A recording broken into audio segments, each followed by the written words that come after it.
All right, everybody, welcome back to the show Beyond the Claim. Well, I was just having this conversation with you, Austin. The reason why it's called Beyond the Claim, and for anyone that's listening, is well, we're going beyond insurance claims. I am now a business broker. I am still a public adjuster, but at heart, I'm an entrepreneur. It's just what I do, it's my passion. And what I'm really focusing on now, besides, public adjusters and helping out whatever I can, I'm really focusing on really preparing businesses to scale and to sell. I think it's very, very important that people understand one of my favorite things to say now: a business that you can sell is a great business to own. And the reason behind that is that whether you ever want to sell your business or not, or you just want to hand it off to your children or whatever it is, when you have a marketable, valuable business that can sell for not just 1 or 2x, but 4x, 5x, 6x, 7x multiple, that means you've basically built a well-oiled machine. And I'm happy to have Austin McMillan. Is that how I pronounce it? That's right, McMillan. You drilled it. All right, all right. I'm happy to have Austin. Austin's the owner of Flywheel Financial. And I think it's very, very important that people understand that if you're going to sell your business, well, guess what? Your books better be in order.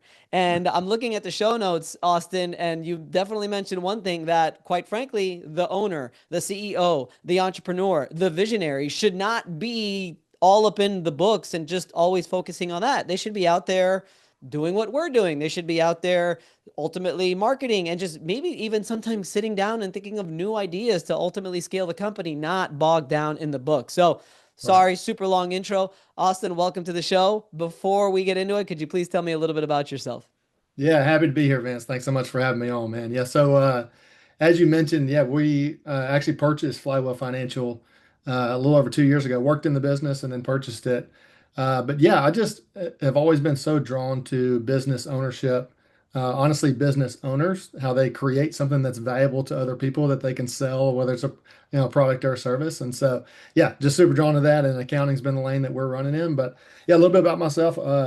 Here in Birmingham, Alabama, not too far away from events. And so my wife we got married about 10 years ago, and we just had our first little girl. She's 8 months old now. So girl dad, rocking the girl dad life. And it's being a father is like the greatest gift I've ever received in my life. So it's been super fun and just enjoying the ride.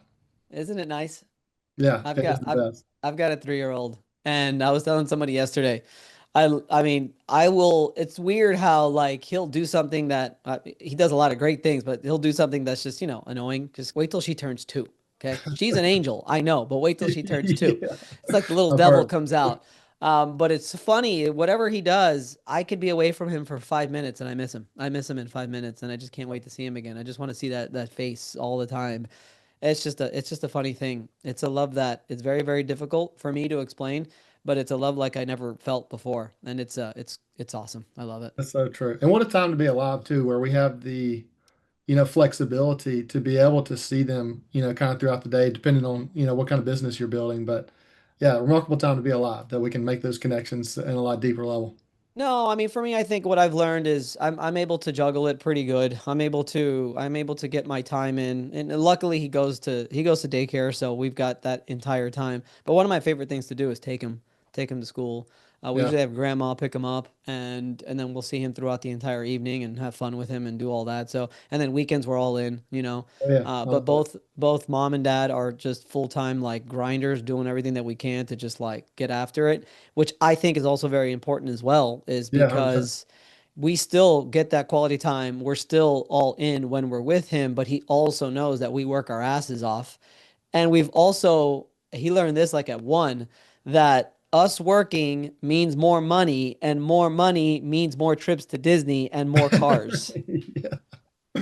I love it. And one of your most recent podcasts talked about time blocking and leveraging your Mm. calendar. And I think, like you mentioned in there, have that family time in that calendar so you are present in those moments. I just love what you were talking about there. So I think it's all important. Like grind when you can grind, but have the ability to separate when it's family time. I don't understand why people are trying to. I think time blocking is, I have it, I do it.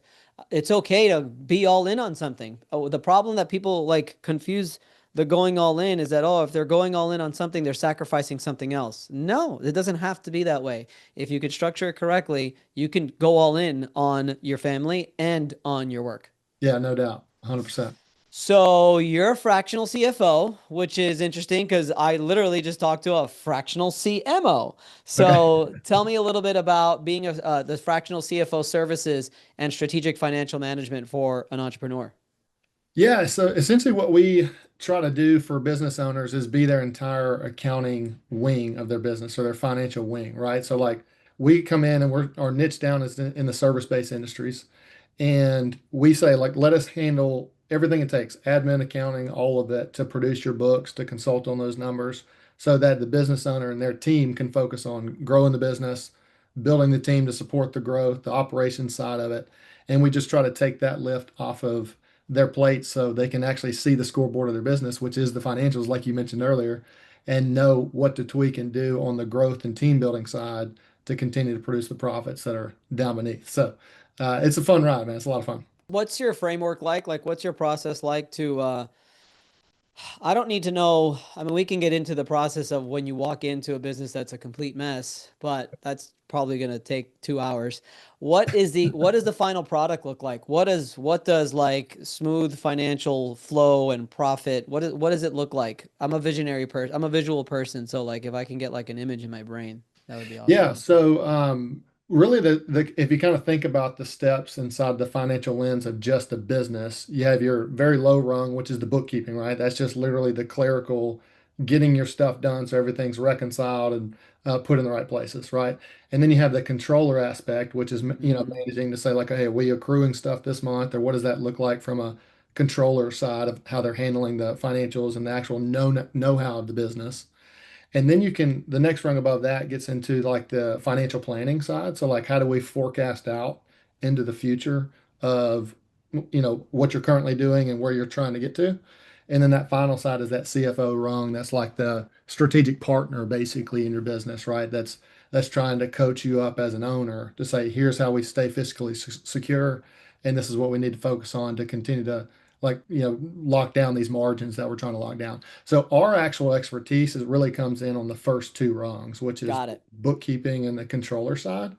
We do have a few clients that I meet with to try to get above those sides to like really help their the direction we're going. And we're actually, pivoting here pretty soon. Not pivoting, but just adding additional services to our existing services to really try to help owners have that personal trainer, if you will, to say like, hey, I can dissect a P&L on a balance sheet. You may or may not can, but don't worry about it. I can, and we can coach you up on what to focus on based on these reports so that you can become more profitable as you increase revenue. You mentioned controller, you mentioned bookkeeper. I know the answer to this, but I would like to hear it from you. What is the difference between a bookkeeper and a controller? That's a great question.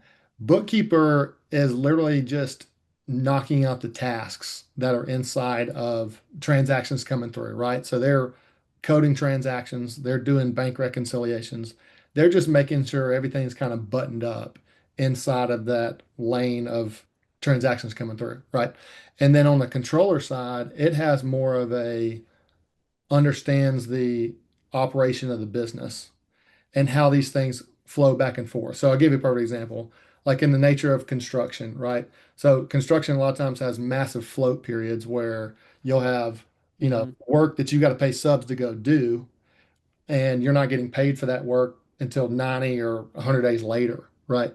And so a lot of times in the nature of construction, you're trying to have to basically create these accruals and try to figure out, okay, your P&L is going to look super, super, super wonky if the controller doesn't know the nature of the business and how to make the adjustments on the accrual side to actually give you a well-flowing P&L to read so you actually understand the performance of the business a little bit better. Because if you're looking at it in the nature of how a bookkeeper would do it without that knowledge, you would be You're like, in the hole. yeah, we're in the hole 4 or 5 months in a row. What are we doing in business? And so the controller tries to help with that.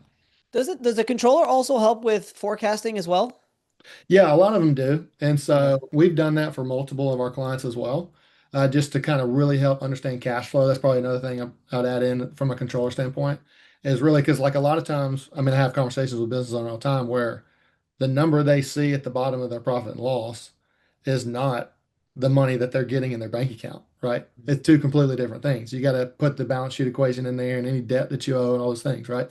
So the controller helps with that as well to kind of project out, where they're headed from a standpoint to say like what's sustainable, how do we increase cash while, understanding the performance of the business. So yeah, it's kind of a 1-2 punch there for sure. Gotcha, gotcha. Yeah, I literally have been speaking with my bookkeeper. She's been with me for 5 years, and we're going back and forth on like also putting her as a in a controller mode, and she's pretty excited about it. Yeah, She's been no, working with me it's for a very long true. time. It's a once they understand, like I think that's just I mean the normal path, right? You like understand how the plug and play and all the different things work from a bookkeeper standpoint, and then you start understanding the nature of that specific business, and you can start playing that controller role. Yeah, yeah. I mean, again, she's been with me for 5 years, so I think it should be pretty seamless. I love it. Yeah, I think that's great. I love it, man. So you focus on service-based industries? That's right. So I mean, you name it, we're probably in it. And so we do anything from, landscapers to dog groomers to marketing agencies to pool cleaners to, I mean, we're kind of like all over the property management companies. So we do a Which lot of are places. those books are probably a mess. I could see a lot of those being a mess. Yeah, what we try to specialize in, Vince, is helping. Like we know in a lot of these different industries that are heavy labor, what it takes to produce profits on the back end based on heavy labor businesses, right? So that's why we've kind of honed down into the service-based industry. And because we're 100% outsourced, we want to be able to control 100% of the financials so we know that it's done correctly to produce those books for these owners. And when you have things like high inventory or manufacturing products or things like that, where we need a lot of boots on the ground information to give us accurate information, we've just kind of said no to that world because in the service-based industry, if we as long as we're getting payroll reports or executing payroll for our clients, we know exactly what it takes based on labor to kind of produce the profits that they want to see. Do you just deal with people locally in your area, or do you deal with people nationwide or Oh, businesses nationwide? yeah, we're in 18 states right now. So we're, based out of Alabama, but the beauty of, the world we The live virtual in is that world. you can kind of get this and tap into all these different systems and collect the data and meet with people virtually. So it's great. That's awesome. That's awesome. Tell me about how are most business owners operating blind financially? I love it. It's a great question. I would say most people that either have a mess of books, don't care about financials, or just don't even know, they're judging their entire business based on what they see in their bank account, right? So they just look at it, whether it's daily, monthly, once a year, however often they're doing it. They're saying, hey, how do I feel based on the performance of my business, based on the number that I see in my bank account, my operating account? And so the hard part about that is it gives you no plan whatsoever. Like it doesn't give you the performance of the business because like you might have, an annual contract come in that spikes up the bank account, but then you have no clue, 3 months later why you got $10,000 in your bank account. And so Right. just judging it off of a bank account is it's just a blind way to fly, right? And so for us, we try to deliver the P&L and balance sheet. We have other reports obviously that come into that for like owner metrics that we try to deliver for people. But if you're just judging off a bank account, it's impossible to forecast down the road. How do you even know what you can afford for the next hire, next asset purchase, or whatever you're going to do? And you just have to have those cash flow and P&L metrics to really understand like where the direction of your business is going. What are some of the other reports that you provide that you think are essential for the business owner to know? Yeah, so we create a customized, what we call like an owner metric report for our clients. And so it really depends on what we think is most important in their industry.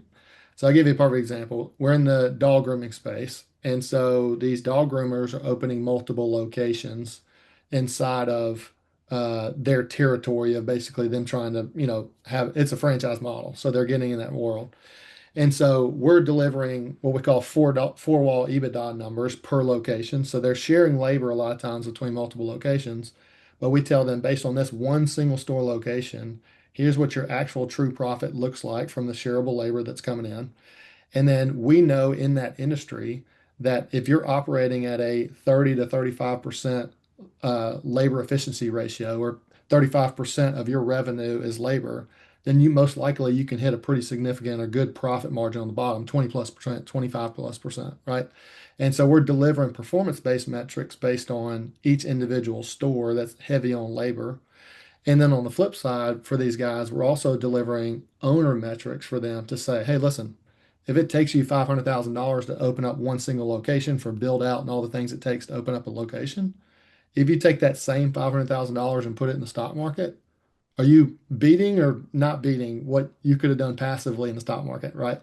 And so we're producing reports for return on invested cash and things that they're doing inside of that, so they can actually see their business as an owner and not as an operator, right?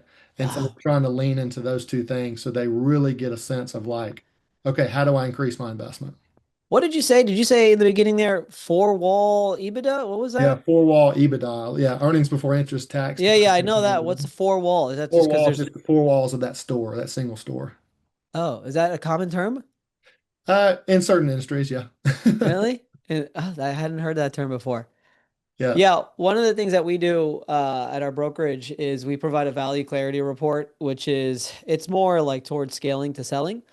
cool. But whether you're however years you're in, you could basically come to me and we put an entire report together, an evaluation of what your company is worth today. Yeah, And whatever that number is when when I have my meeting with you, whatever that number is that lights you up, that's just like I would sell it for 10 million. I yeah, yeah, would yeah. sell it for 20 million. And like, all right, cool. So you're here now. And then I put a report together and a roadmap to sort of get them to that number and everything that they need to do Love from it. a business standpoint, right? Not just clean your books, but I'm not a financials expert whatsoever. I just know the bare minimum.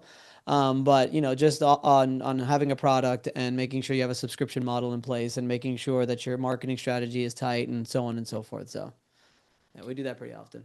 Yeah, that's awesome, man. I love hearing What's this about you helping a client go from 900K to 5 million? that. Three Yeah. years? Tell me about that. Yeah, so this is just, the benefit. Have you ever read the book Who Not How? Yes. So it's kind of that concept. I And was we, part of strategic coach actually for 3 years. oh, were you? Okay. I Hmm. love it. Yeah. So Dan And I Sullivan. see, and I know that you use the term here.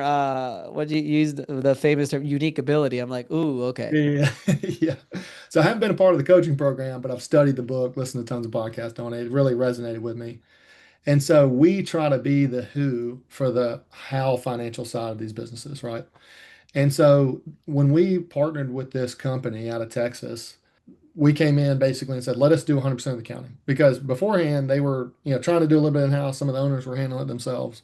And they weren't getting true numbers because you mentioned in the earlier, Vince, the true and only performance of any business and the sellability of that business is 100% based off the financials of the business. So it is the true scorecard of any business, right? And so for us, we said, listen, let's take all that off your plate. Let's deliver your true performance of your business on a monthly basis. So you can actually see, okay, here's where we're at, here's where we're wanting to go, and not let you worry about doing that. So you can focus strictly on growth, which they were, obviously, and you see by the numbers.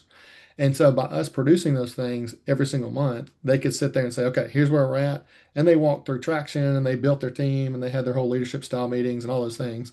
And they're, I mean, brilliant their brothers that own this company, brilliant guys. But it just gave them the freedom to say, okay, every single month we can check in to see kind of where we're at from an accountability standpoint. Here's where we need to go. We know these numbers are accurate and true. So here's the performance of the business and how do we tweak over a 3 year period, month over month over month to project out, massive revenue growth and keeping that profitability along the way.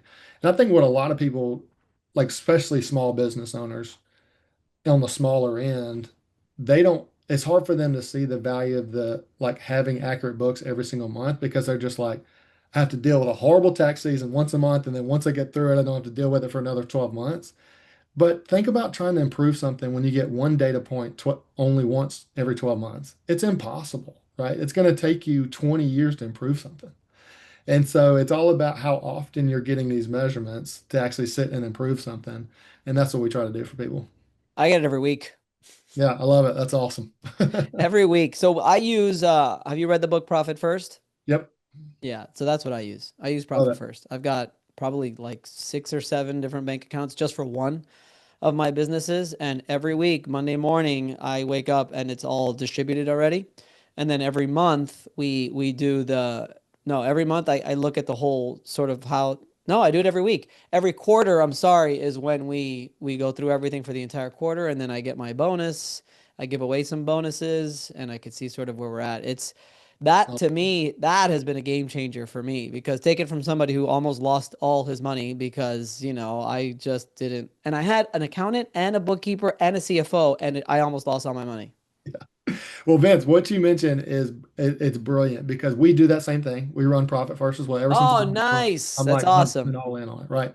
And so owners that are doing that can get a pretty good judge based on those 6 or 7 bank accounts, kind of where they sit, right? Because they're Hmm. diligent every week or two, twice a month to make those transfers so that they're accurately seeing, okay, here's where my money's actually going, right? So I love it. And in fact, Vince, for anybody listening here, I've created like a free video and a guide to tell business owners how to set up those accounts.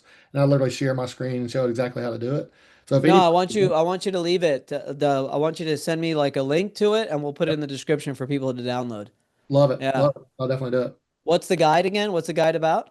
It was one of my coaching calls. And so I literally just recorded the coaching call and it's literally how to set up your bank account so you're profiting first. Yeah. And so it walks through all the different accounts like you're talking about. I And will say for those listening, if you want to implement profit first, I would recommend that you call Austin to at least walk you through it because I self-implemented with my bookkeeper. And even that, we were like, it was tough. And I even had yeah. her read the book, and she's great. Again, she's been with me for a long time, but it just wasn't right until I actually hired a profit first coach Oh, to cool. Yeah. come in and like nah, she's like got us like on point, everything's like perfect. So yeah, Hey, I good for you, still would man. say to call Austin, or Yeah. I had Megan on, she was on a previous show, to make sure that you're doing it right, because yeah, don't do it yourself, I don't I think. love it. Yeah, it's great. Yeah, well, I love coaching people through that because it just, when you understand it, it makes so much sense. And then you're not stressed about if you're No. randomly seeing 200 grand in a bank account or $2,000 in a bank account. It's hard to judge everything in one account, right? You just don't know. Yeah. I already have an idea, obviously, what my expenses are, and I know how much is in my expense account. So I know like how many months that I have that I'm like just chilling for a while before I have to start freaking out about anything. But Yeah. I mean, it's great. Also, like paying yourself first, like, well, putting away profit first, paying yourself, giving yourself a bonus, like those three things right there. It took me over 10 years to actually learn that you should probably pay yourself, number one, and pay yourself well, because that's another one. Simple Numbers, that book that teaches you like you need to be paying yourself your market salary. If you're not doing that, then you're not making enough money yet. So don't start Yeah. hiring and spending all this money until that's actually happening. Yep, that's so true. You're exactly right. So yeah, I mean, I think that alone, those principles alone, help so many business owners out because by default, nobody thinks about it. Everybody, and the classic phrase always is, your typical traditional thought is income minus expenses equals profit. Hmm. But you have to think about it as a business owner is income minus profit equals expenses. Right. Minus my money as a business owner too. That's right. Yeah. Yeah. Did you say you were an accountant too? Yeah, so I mean, not by education, just by thrown into the fire of it. And so early out of college, I joined a bigger landscape company on the financial side of them. They were just bought out by an investment group and they were on the 5 year flip, right? They're going to own it for 5 years, acquire a bunch of companies, and sell it to a bigger conglomerate. And so I was just a part of that financial team going in. And what was fun, I just got to see how they evaluated markets, different businesses, acquisitions. During that time, I was reading Buy Then Build and Built to Sell and all the books out there. Oh, Built to Sell has literally become one of my favorite books. Yeah, it's all good stuff. And so anyway, I just love being a kind of a fly on the wall on that team, learning just by default because I got to be a part of this investment group coming in. And so that's what got me really, really interested in business ownership and by default finance as well. Just because like we talked about earlier, the performance of any business is based on the financials, and that's what they had to go research to say, is this business worth buying or not when we're trying to acquire and build a much bigger company than we have now. Well, you and I need to be working together because I think we could refer each other a lot of clients. Yeah, I love it. I asked you the question about accounting because I've got a funny relationship with accountants. It's like, it's so weird because, again, being in business acquisition and mergers and acquisition and the importance of cash and the importance of profitability. But then you speak to an accountant and all of a sudden you're so profitable and their advice is always like spend the money and spend it on this and spend it on that. And I remember when I got into my hole and my bookkeeper at the time and my CFO at the time were like saying the same thing. And the accountant that I had was saying the same thing. So literally I'll never forget. I don't know when it was, 2022 or 20. I don't remember. It doesn't matter. The last month, I just like pissed away all the money. I spent it and I reinvested it, I guess, right? I gave myself a huge bonus. I gave somebody else a bonus. I gave all these other things. I basically took almost all the profit, Austin, and I just like I spent it just to save on taxes. Yeah. And I didn't understand why I like it. This doesn't make sense to me. Oh, so you could pay less taxes. I'm like, I get it, but this is money that we made. It's going away now. Yeah. And I didn't go with my gut. I literally just had a conversation last hour about I never want to tell myself again that I didn't go with my gut. And my gut was telling me, no, profit is good. Let's keep this in there. I'll pay the freaking taxes. Yeah. So finally, I've learned, and again, I'll let you go off and you tell me what you think. But now it's not about spending the profit so you spend less taxes. It's about preparing for your tax payment at the beginning of the year, throughout the year, so that it doesn't hurt. But like the problem is everybody's on this like Donald Trump doesn't pay taxes and the 10X guy, what's his name, does this guy doesn't pay that. Nobody ever pays taxes. I'm rich. I'm not going to pay taxes. And it's like that. What they're doing is different. They are able to invest in different businesses, have different real estate properties, and do That's this right. and that. And that's how you sort of do it, not like having a business that doesn't make cash and doesn't Yeah. profit. It took me a while to realize that. I'm I sorry. I love that, Vince. I'm sorry. That you could see that came from like the soul, right? Yeah. That's right. The passion behind there. I love it. Yeah, I very much resonate with that because it's almost you don't want to be that guy that's picking up pennies in front of a steamroller, right? And so like if you're trying to do everything, if all your focus is going to just saving money on taxes, if you replace that same energy with just doubling your company in revenue, Yes. then it's not an equal equation, right? But here's what I will say about that is that there's a way to leverage both. And in my opinion, it's all about the seasonality of the business and really the end goal of the owner, right? So I just had I mean, this was a year ago now, actually probably longer than that. He's been with us for about 2 years. And he came to us and he's in the service industry and he's like, listen, I want to go a good 10-year run, but I'm planning on selling my business in 10 years. I said, that's perfect. Let's create a plan. Let's look at it. Let's see what we need to do.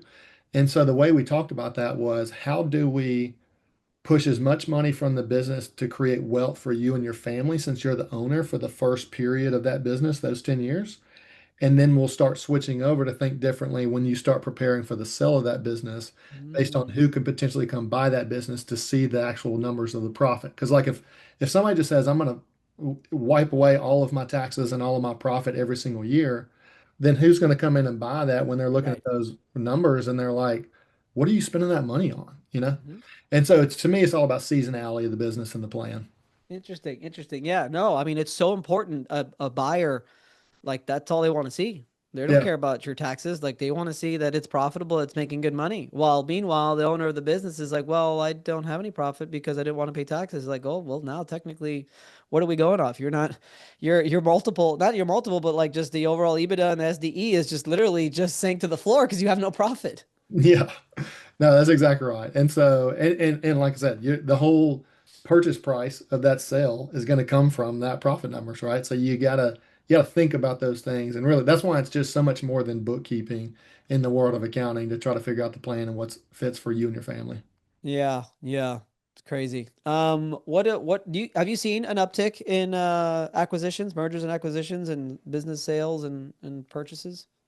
I mean, we're in the pretty small, so like our range is between that 1 million and 10 million mark.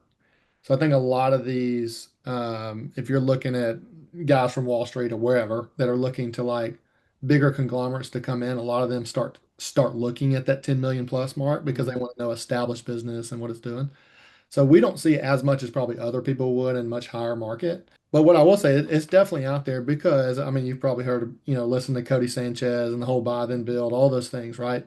We are in a unique window of time where the baby boomer generation is Hmm. exiting the workforce, right? And so there's opportunities out there much more so than there were 20 or 30 years ago because there's a lot of people exiting something that they've built over a 40-year period that they don't have somebody to pass off to. Right. And so it's really more just opportunistic seasonal right now than it is more than anything from an acquisition standpoint. I want to switch gears a little bit. Were you in the stock market? It says here that you had spent some time in the stock market. What does that mean? Yeah, Vince, I'm a slow learner, man. So after I left the landscape group, I told my wife, I knew it was my time to leave. I told my wife, I was like, this is a leap of faith for me. I don't know what I'm going to do next, but the only thing I had been doing previous to that was trading options in the stock market during my free time. Ooh, ooh. And this was pre GameStop saga. This is 2019, right? So 20, yeah, beginning of 2019. And so I jump in. I told my wife, I was like, just give me a year. If I lose everything, I'll go work at a coffee shop. I'm not scared to work, right? Just let me just figure it out for a year. So I did it for 2 years and learned a lot about myself more than anything else. I'm an extrovert, love building a team, love developing, like just love meeting with people, problem solving. And I spent those 2 years, me, a laptop, and a charter internet connection, thinking that I could beat the big boys on Wall Street. It's like it was stupid for me to think that, right? And so, but I'm one of those people that I had to dive in to understand it, to know, and then make a decision from there. So anyway, learned a lot about myself. It wasn't a wasted season because it just taught me what I love and what I don't love. Mhm. And then from there, that's when I got into this accounting world that we're doing now, helping that guy build the business and then buy it. But yeah, man, it's fascinating. I mean, I still love the stock market, invest in it every day, but it's way more of a passive thing that used to be a very active thing like I was doing. Warren Buffett ruined it for all of us. We're all just like, well, if he can do it, I can do it. And it's like, no, Yeah. no, you can't. Well, if you can live to be 95 years old and be doing it for 75 years, then yeah, you can do it too. I'm reading now passively Charlie Munger's Almanac. almanac. Yeah. Yeah, he's a pretty funny guy. But I Yeah. mean, again, it's all about. I think attraction, all that stuff. It's all about the visionary integrator too. Like you've got that partnership right there. You've got Steve Jobs and Wozniacki. You've got all these successful business. I mean Walt Disney and his brother. I mean, I don't know if Warren Buffett is Warren Buffett without Charlie. Oh, What's 100%. There's yeah. no doubt. Yeah, you Yeah. gotta have, I mean, that's true in anything in life, right? There's no single person that's done great things. They all have a team of people around them that have gotten them there. I think, it's fun. This is why I love small business, and it took me going through the stock market thing to realize this, but there is massive outside returns on an investment in small business than there is that anything the stock market can compete with. And I don't care if you're talking about Dogecoin or whatever, right? Like, whatever returns they're getting, you can get astronomically more through effort and focus in small business than you can in the market. It's exactly what I tell my friends. They're Yeah. like, I tell them I invest in myself. Yep. That's my investment. Yeah, I've got my retirement, all that stuff, all, whatever. But no, I can't like my buddy, especially after COVID, everybody was home and everybody starts playing the stock market. Then my Yep. buddies got into it big time.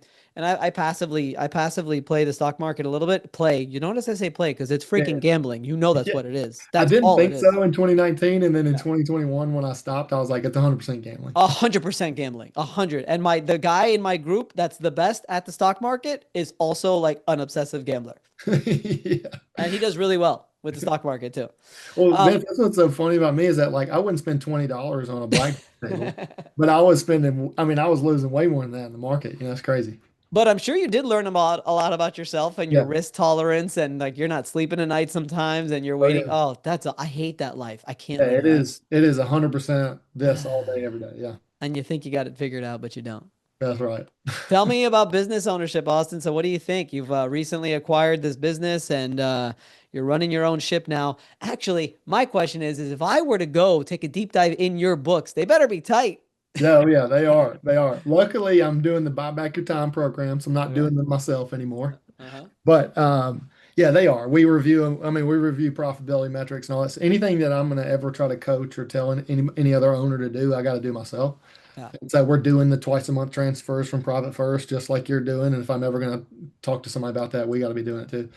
And so, yeah, it is. And ownership, I mean, business ownership, it's been far greater. This is obviously very difficult a lot of days, but it's been far greater than anything I could have imagined to be beforehand.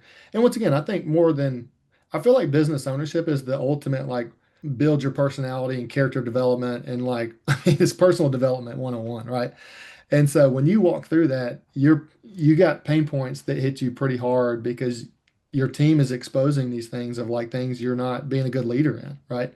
And so that's the fun part for me is that it's quickly exposed and then it forces me to get better. And I just love learning. And so I'm trying to get better each and every day from team development, giving direction for the company and also adding value to every, customer that comes down the road for us to do the books for.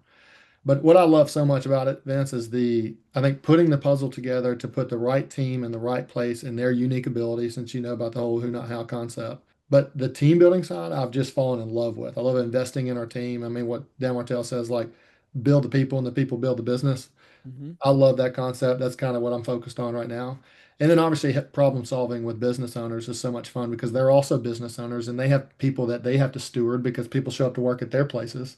And so if we can have an impact on their life to help them become more profitable, how much more could the impact they have in their spider web of people to go then help more people, right? So the impact is pretty remarkable when I start thinking through the lens of how many people we could help. And just through them helping them by helping those families, then communities could change. I mean, it's just the impact is pretty crazy. That's what gets me fired up in the mornings when I get out of bed. That's pretty cool. You really thought about it like on a granular level, like how just your impact of fixing somebody's books, which by the way, it's so important that you have an impact. You could have an impact on an entire community. That's fantastic. Yeah, I mean, yeah, so true. I mean, everybody has to pay bills, right? And so they got to show up for Hmm. work or get paid somehow. And so a lot of these owners have people that are coming in their doors every day just to pay bills. And if we can have a impact on that one leader, and then he can have a massive impact in everybody that he's stewarding and he or she's stewarding as well. So what is the process with financial, I'm sorry, Flywheel? So if I were to hire Flywheel today, like what's the process like? How does that go? Yeah, for sure. So we basically go through an onboarding process, which is all it is like a massive cleanup, right? It fully depends on at what point we meet each other. I mean, have you filed taxes in the past few years or have you not? You know, so we're having those conversations. We do a cleanup as far back as you need us to do a cleanup on, so we can start seeing the true history of the business. And then we just get integrated to all your systems and softwares because the last thing we want to do we want to be a true outsourced accounting department. So we don't want to have to bother you every month or every week for certain data points that we need. So we need all the access to all the different things so we can pull bank statements, we're pulling your POS system, we're pulling all those things so we know the data is accurate from the different systems that you're using in business so that we can produce the accurate financials for you every single month and anything that you're trying to track. And so we walk you through that whole process. And then really we're just trying to figure out what's our best use to take over as much as possible that you don't need to be doing anymore, or somebody on your team doesn't need to be doing more. So we pay bills every Friday. If you want us to pay your bills every Oh, Friday, we'll do wow. that. If you want us to, be involved with your payroll, we can do that. If you want us to do any type of cash projections or any of those things, we can do that. So it's like we're having those conversations to say, okay, what do we need to do for you? Because this isn't in our wheelhouse to be this solution for you from an outsourced accounting department. That's awesome. Let me ask you this. Do you go into the business owners like CRM and you give them their reports through there or through like an Excel? Or do you have, and I'm asking for a personal reason, Yeah. do you have like your own software that people can log into so that they can see sort of their charts and results and path and growth chart and stuff like that? Yeah, so it's a combination of a few things. So we do everything inside of QuickBooks Online. It's just like The we best, integrate yeah. everybody in that, right? So we're just experts in that world. So we just put everybody in that world. And those have your standard reports, right? So any owner can log in there anytime and pull whatever reports they want off of there. We produce those customized reports that I was telling you about from a third party. So we basically have an API system that connects into QuickBooks, pulls all of that data out, and then we build our customized reports in a PDF and or Excel format that gets delivered to each of the owners however often they want to be delivered. Right. And so Wow. we have charts on there if you want charts. I mean, we kind of deliver the data after I sit with you in that onboarding process to say, like, okay, what are you desiring to see? What are the key metrics that are going to move the needle for your business? And let us bring that to page number one of your report. So you see those immediately. We can highlight them green or red, kind of build that scoreboard like you want it inside that customized report. Nice. You're charging for that, right, Austin? Yeah, we are. Okay, good. You I got that. appreciate that, Vince. You got that from Dan, right? You better be charging. It's not free. Yeah, that's right. I love it. We're doing the same thing. I thought about because I'm always trying to bring on people who want to sell their business, and every broker gives away free valuations. They go into the financials. They give them the SDE and EBITDA and the multiple and how much they go in. Like they spend the time to do all of this, and Yeah. then I see Dan's video, and I'm like, yeah, I'm gonna charge for that as well. I'm just gonna make it fancier. It's gonna be a nice, beautiful report. Probably Yeah. looks a little bit like Austin's report of all the financials. Mine's a little bit different, and there's going to be a price that you have to pay for that. So good, you're That's learning. right. That's right. I am a slow learner, but yeah, we definitely are making sure we're getting paid for the work that we're doing. Don't say that. You're not a slow learner. I mean, it just takes a lifetime to learn entrepreneurship. I That's mean, so true. 16 years I've been doing this and I still feel like sometimes I don't know anything. Yeah, I get that, man. I appreciate you saying that. I Yeah. receive it for Don't sure. say that negative stuff. I learned that from Dan too. Oh, no, Don't that's get true. stay You're stay exactly right. away from that negativity. So, financial leverage versus burnout. Okay. Why is the data? Why is it not just about data? And why is the roadmap like so important? Making sure that you have an understanding of sort of what's going on. Yeah, I think most of these businesses in the service-based industry, they're seasonal by nature. They're looking at like how can I project out into the future, right? But really, there's no reason to project out in the future unless you have like a long-term goal of what you want to do inside a business. So that's really one of the first conversations we have with people in this onboarding process is to say like, okay, what's the whole reason? What's your why behind business that you want to dive into, right? And so once they can kind of give us clarity into that, then we can back into the data to say like, okay, let's figure out where you're at. Here's where you want to go, and how do we project out in the future to put you on a path to get there, right? And so once again, that goes back a little bit to the seasonality side of saying, okay, is the focus for the next few years just wealth creation and pushing money into your family, or is it setting up for success to be able to get your highest ticket price when you sell the business? But really, none of it matters unless you have like a good articulated, like long-term goal of what you're trying to do in business. What is your one thing a day rule? Oh, yeah, yeah, yeah. So, Uh-huh. have you ever read the book called One Thing? Long time ago. But Okay, yeah, I think it's that's a called One. great book. So it came from that concept, but basically, it's not just me, our entire team does this. And we actually have a 15-minute meeting every single day to review it. But everybody on the team says, if I could only do one thing today to make today successful, what would it be? And they self-identify it. And then we all just to hold each other accountable in this 15-minute meeting. And so everybody does it. And then we actually have incentive plans to see who has the longest streak throughout a quarter to get a bonus by the end of the quarter on their one thing scoreboard. That's And so awesome. yeah, it's been a lot I've of fun. never heard of anybody doing that.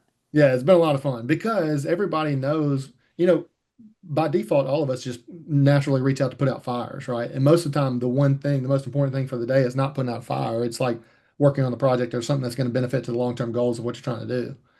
And so all of us have a one thing every day and we track it. You get a one if you do it, you get a zero if you don't. And then we see what your score is at the end of the quarter.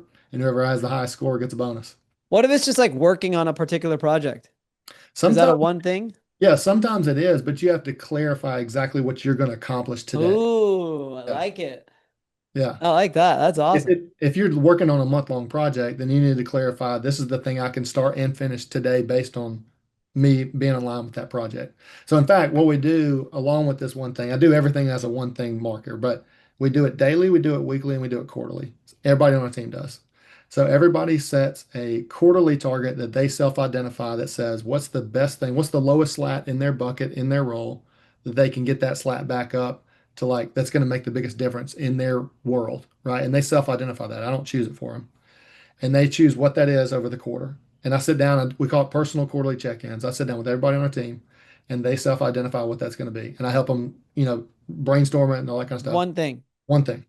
So that's their one quarterly goal that they're focused on that they got to get accomplished by the end of the quarter. What if they give you some like little thing that they can do in a week? I don't allow that. Okay, good. All right.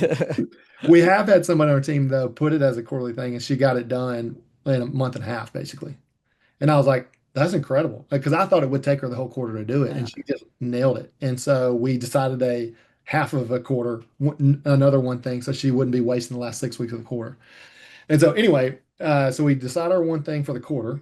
And then every week we meet as a team and everybody says, here's my one thing for the week that's going to align with my quarterly target. It can't just be some random one thing that's important.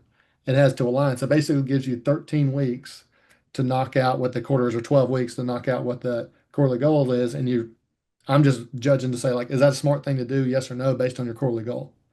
So they decide what their one thing is every Monday morning for the week. And then every day you have what's my one thing to make sure that today's a masterpiece based on my unique role in the business. Wow. That's fantastic, Austin. That's Fun. really cool. I've never heard of that. I'm literally gonna consider implementing that in my business. That's fantastic, man. Yeah, it's a lot of fun. And what I love about it is it's not me telling people what they should do. It's them self-identifying what it is so they Hmm. have more buy-in for it. Right. And I then I like just that. try to help them craft it if it's the right thing.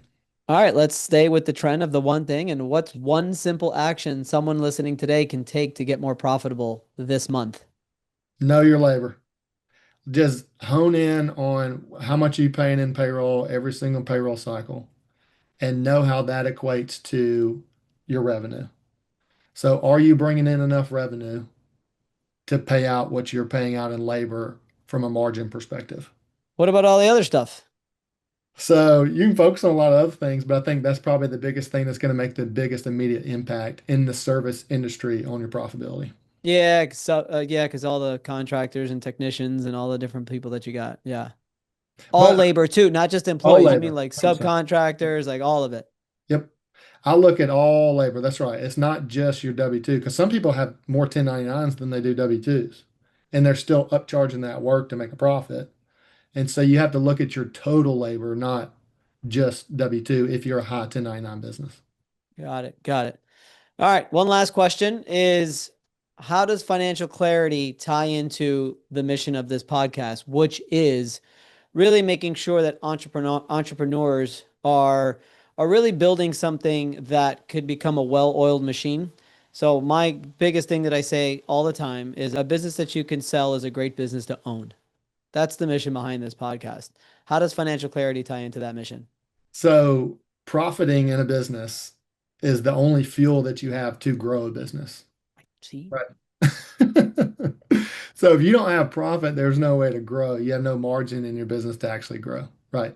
But even if you're like, hey, I don't want to grow, I just want to maintain, no one's going to buy your business if your ultimate goal is to sell it. And honestly, you shouldn't be owning a business if you're not profiting either, because there's no benefit to ownership. You should just go get a W-2 somewhere. Right. Mm-hmm. Mm-hmm. And so to me, profit is one of, if not the most important thing in a business because it's the fuel for the business and it's the purchase price of that business later on down the road. For years, I looked at profit as a negative. Isn't that Yeah. crazy? That's wild. I'm not the only one, right? That's right. You're not the only one. I mean, Silicon Valley's taught us that, right? They're like, no one's profitable around here. And it's That's just not true. the way America small business runs, you know? That's wild. Well, Austin, thank you so much for coming on, man. Thank you so much for taking the time. I know you're a busy guy. You're scaling a company and you're helping other people scale companies too. So that's a lot. Real quick, mention again the lead magnet that you're going to leave in the description below and how that can help. Yeah, absolutely. So if anybody really just wants to understand how do I call my banker and set up my accounts to be able to prioritize profit, if you'll just find me on Instagram, we'll put the link in there, but I'm on social media now, so find me on Instagram. I'm trying to add value to business owners just for free by reels and all kinds of stuff on there anyway. But DM the word profit to me on Instagram and we'll send you that whole thing, but I know Vince will have it as well. But really it's just this to me the first step to set up profiting first, paying yourself first and allocating your bank accounts to do that in a very easy, gamified way. I love it. Austin, thanks so much, man. Thanks so much for having me, Vince. I appreciate it.